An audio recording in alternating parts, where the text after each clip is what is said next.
जैसे सदियों से तुमसे प्यार है, आज भी है और कल भी रहेगा। मैंने सुना आपका गाना। श्री संजय सिंह दोनों ही कह रहे हैं एक दूसरे को। धन्यवाद मान्यवर, आपने एक अत्यंत महत्वपूर्ण बिल पे मुझे अपनी बात कहने का मौका दिया। मैं जैसे उदय प्रताप जी की चंद पंक्तियों से अपनी बात शुरू करूंगा। न मेरा है न तेरा है, ये हिंदुस्तान सबका है। नहीं समझी गई ये बात तो नुकसान सबका है। न तेरा है न मेरा है, ये हिंदुस्तान सबका है।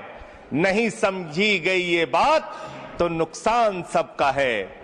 जो आकर मिल गई इसमें वो दिखलाई नहीं देती, जो नदियां मिल गई इसमें वो दिखलाई नहीं देती।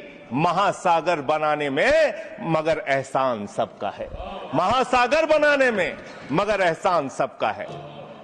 मान्यवर, हम लोग बचपन से एक शब्द सुनते आए, सरकार माई बाप। सरकार माई बाप यानी कि जो सरकार होती है वो लोगों की माई बाप होती है, मां की तरह ख्याल रखती है, पिता की तरह ख्याल रखती है। लेकिन अगर कोई सरकार अपने बच्चों को उसका गला घोटने पे उतारू हो जाए तो वो फिर सरकार निष्पक्ष सरकार नहीं है।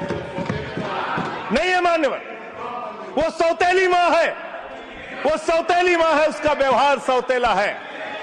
और आज आप जो काम कर रहे हैं इस बिल के माध्यम से, आप बाबा साहब डॉक्टर भीमराव अंबेडकर जी के द्वारा लिखे गए संविधान की हत्या कर रहे हैं।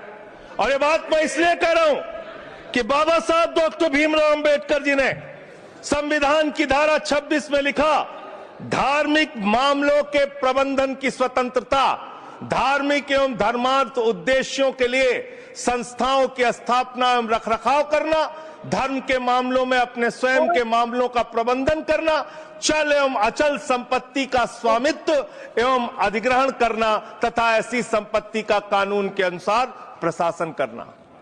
यह अधिकार आपने नहीं दिया, यह अधिकार किसी भारतीय जनता पार्टी के लोगों ने नहीं दिया।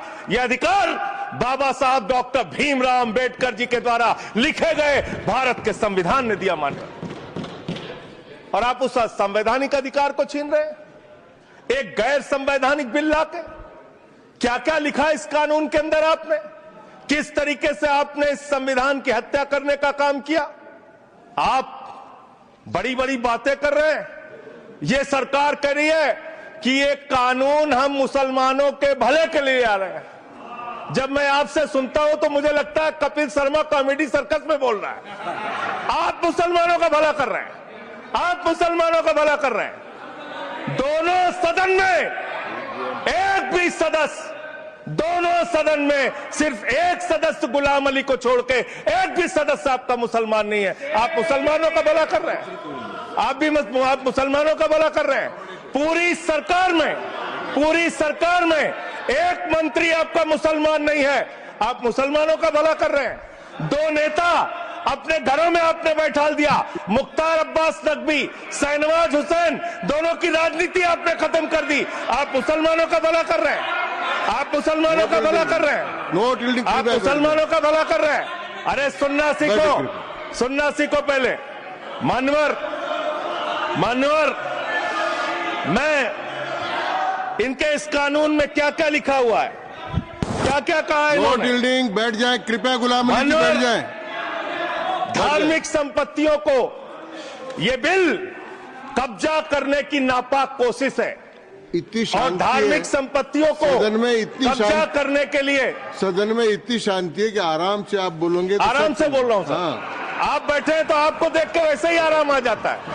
आपको देख के मैं वैसे ही आराम में रहता हूं सर। आप जब है आपका संरक्षण है तो आराम से ही बोल रहा हूं। बोलिए। मान्यवर, धार्मिक संपत्तियों के सदस्य